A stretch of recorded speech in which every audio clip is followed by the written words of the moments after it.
Gas टंचाईचा फटका छोट्या उपाहारगृहांना बसला असून मेनू कार्डमधील अनेक पदार्थ गायब झाले आहेत। दुसरीकडे मोठे हॉटेल ब्लॅकने सिलेंडर घेत असल्याने त्यांनी खाद्यपदार्थांचे भाव वाढवले आहेत।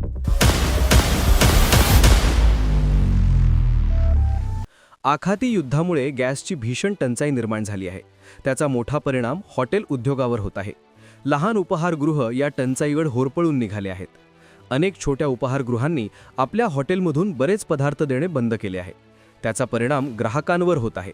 आमच्या हॉटेलमध्ये आम्ही ना जवळजवळ चायनीजचं पूर्ण सेक्शन बंद ठेवलं आहे आणि आमचं मालवणी फूड टीम आहे, तर मालवणी फूडचे आम्ही जवळजवळ 50% आयटमचे बंद आहेत।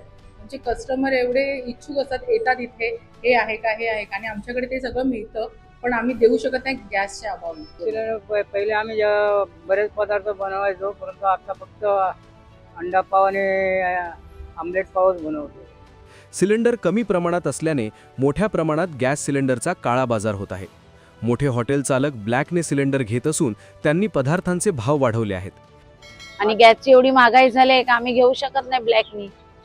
आणि आधार कार्डचा झेरॉक्स आमचा घेऊन सकाळी 4 वाजल्यापासून 2 वाजता लाईन लावायची, ते 4च्या नंतर पण दुपारचे 11 वाजतात, दुसऱ्या दिवसाचे किंवा 12 वाजतात, तेव्हा ती लाईन आहे, त्यांनी मारामारी होते आणि वरतून गॅसही भेटत नाही।